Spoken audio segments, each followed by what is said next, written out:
Hello, and for today I would like to unveil this particular object which was acquired at auction, and I would like to present today a series of watches by Frédéric Montandon-Clerc.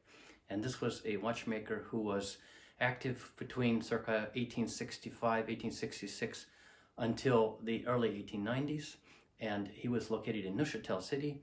I'd like to present a series of his watches which date from this early period of his watchmaking.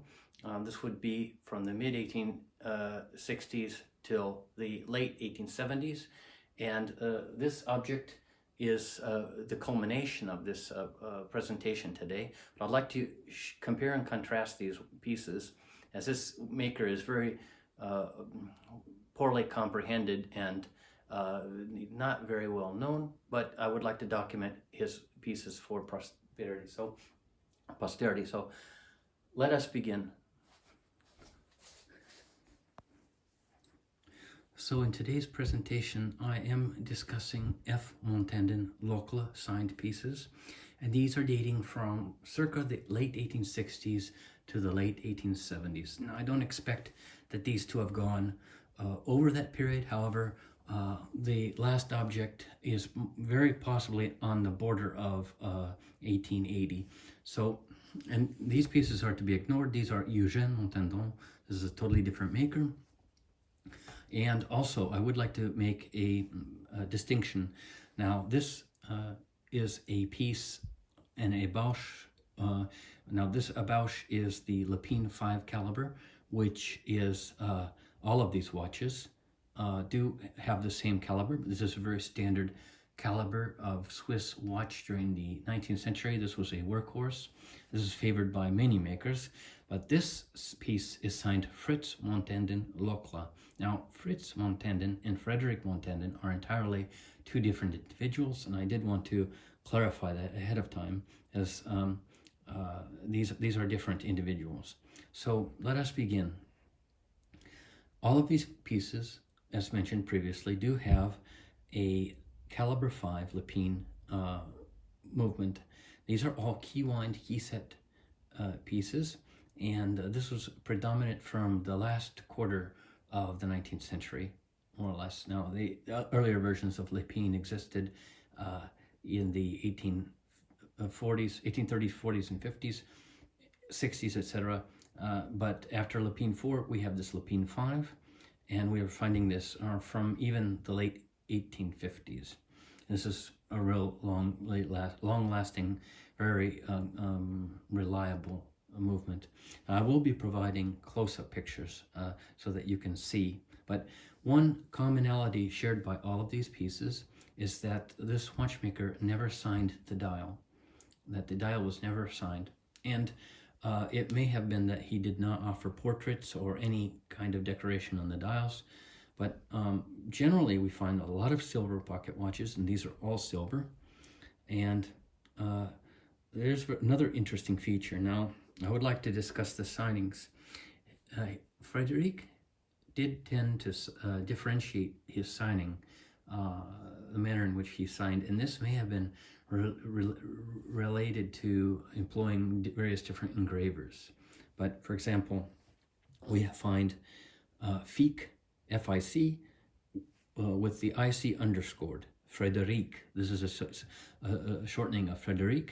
They generally did this for space considerations.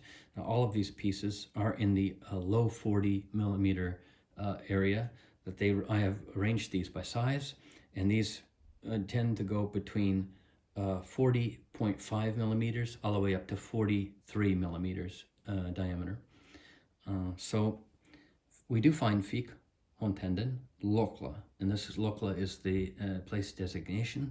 This was a watchmaking city, and the name Locle did carry weight, and this was witnessed in the world exhibitions at the time. So this would have been a sign of quality. This would have been a desirable association to have with a watch. Even though, for example, Frédéric was located in Neuchâtel City as an établisseur, a person who was so-called establishing watches, he was signing with this Locle, as it would have been a designating quality. Now, So we do have this Frédéric Montandon-Clerc 41 millimeters diameter. It is a silver piece, key wind, key set mechanism, and the serial number is 8318. This is the lowest of these pieces, and therefore this would have been the oldest of these pieces. But these pieces do share a very close proximity in serialization, and it has to be remembered that the serialized order of these were ordered movements from producer, and this grouping of serial numbers each serial number would have been behind an invoice number. And so this was sold with that serial number. This was also the facture, or production number. This would have been associated with the invoice. So doubling as the invoice number, in fact. So we do have this is probably the oldest piece.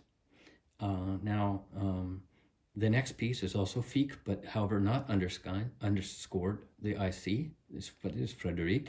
It's 41 millimeter, silver, key one, key set. Now, this has a dust cover, which is laminated, which is quite interesting because several of these pieces do have this laminated dust cover. And in the silver pieces, which are used very heavily and opened very frequently, these were less expensive objects, and this lamination tends to wear away or erode away due to the environment, dust, grease, and all these factors, so that it does tend to sort of evaporate almost. And it is very interesting. This is another factor in his in the parts that he was using that we find this lamination. But we will see this in many of these watches. Now this has a serial number of 11774. So once again, we see the very tightly grouped between these serial numbers. This would have been easily within a decade of each other. But the cases, once again, we see this very similar general nature. And now this actually has an engraving. I believe this is a J. So this would have been engraved for the person who was buying it at the last minute, that before handing it over, they would have offered this for slightly bigger or a little bit more money into the total price for the service. But this was preferred if it was given as a gift, for example, that monogrammed. Now we move on to this piece. Once again, we have 40.5. This is the smallest of these objects. It is roughly 41 millimeters, and all of the same characteristics. Laminated dust cover again, but it is only signed F. Dot. And this is, once again, we know this is Frédéric. This is number 16101. And when we go to the next object, we have a dust cover signed Frédéric Montandon-Clerc, 41.5 millimeters in diameter piece. Once again, silver, key one, key set. It has a laminated dust cover, and now this has a serial number of 16821. So we can easily tell that we're dealing with the same maker, that we have so many commonalities here, that there is no doubt that we are dealing with the same établisseur. Despite this minor variation in the signings, that this was probably as a result of changing engravers. It very possibly could have been also such that another Frédéric was active at this time. He would have been probably signing Geneva or something of this variety, but so as not to confuse, perhaps the name was altered a bit. However, clearly we have the same individual.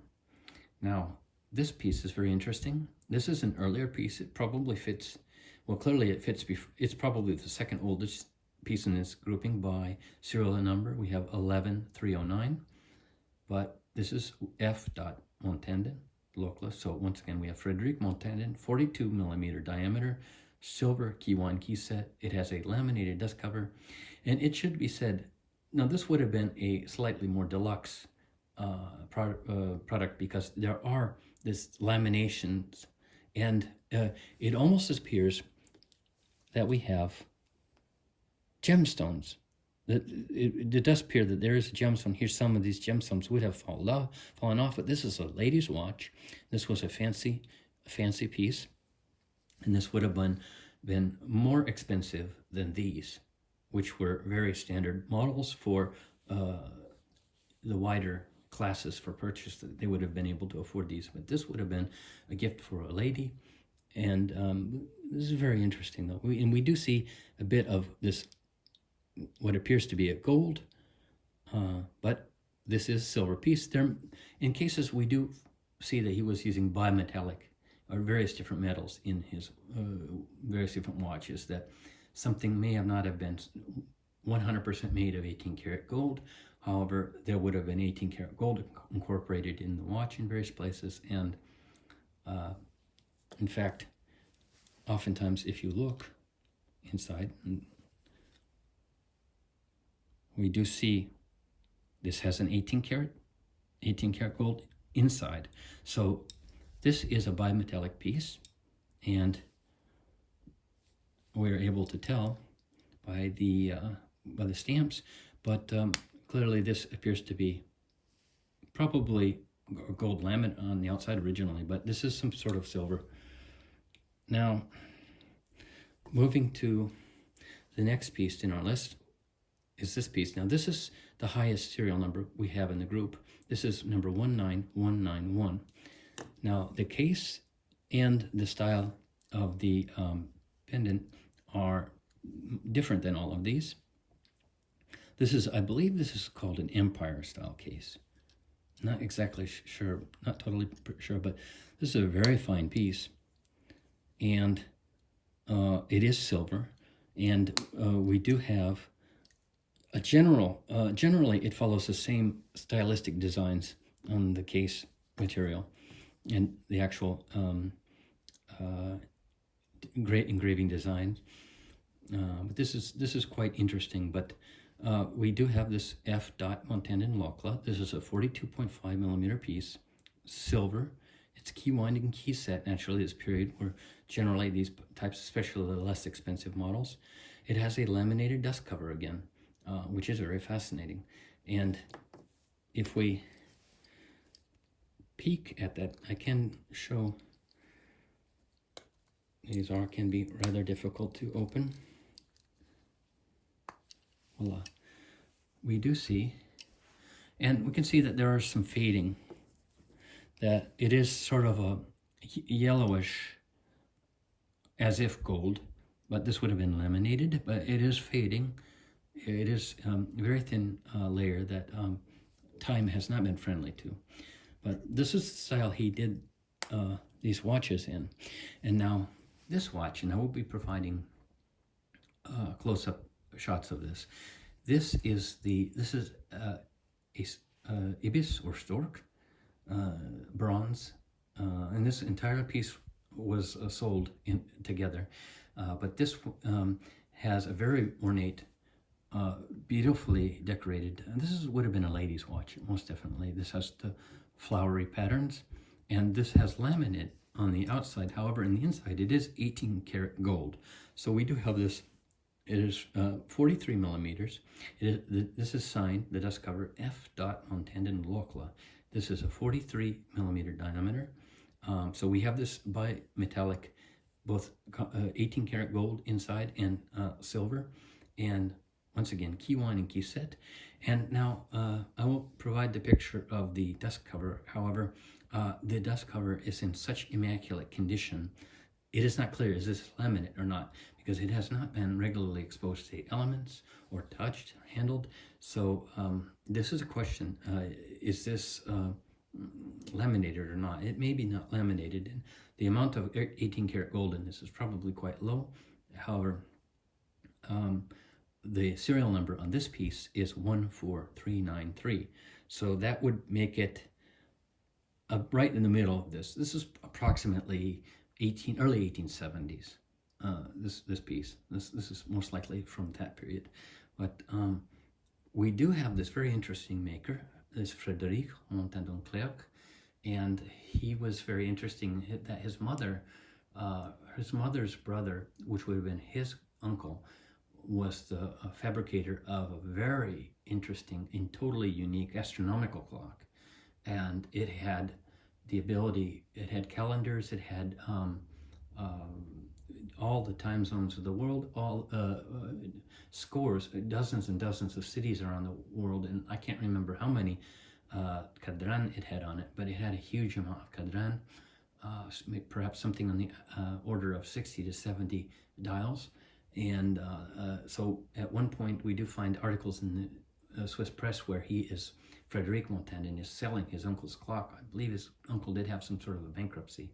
He probably put all the money into this fantastic piece. And this object was documented in Alfred Shepley's magnificent book on Neuchâtel, the Pendellerie, Histoire de la Pendellerie Neuchâteloise. And at this time, in the early 1900s, this would have been around 1912 or 14, I believe, when this book was published. That clock had vanished, and they could not track it down. It may have made it somewhere to France. They seems to have recorded last noted in Paris somewhere, but probably ended up in some private collection. But I just wanted to present this very interesting établisseur, Swiss, this Frédéric Montandon-Clerc. We find a very good sample of his pieces. I believe this is most likely the largest collection of Frédéric Montandon watches in the world. We do have these 7 pieces, 2 of them with 18 karat gold, but the rest are silver. He did have various different pieces, and he probably produced golden pieces, including complex astronomical calendar pocket watches. This is not exactly clear. These were signed Geneva. There's very high possibility that this do relate to him also, but this would have been on the highest end of his offering, and they would have been very rare pieces. So, but this was a presentation. I hope you enjoyed it, and if you have any questions or feedback, or if you are the owner of such a watch, I would like you to reach out because it's very interesting to document your pieces as well. Thank you for your attention, and I wish you a wonderful weekend. Goodbye.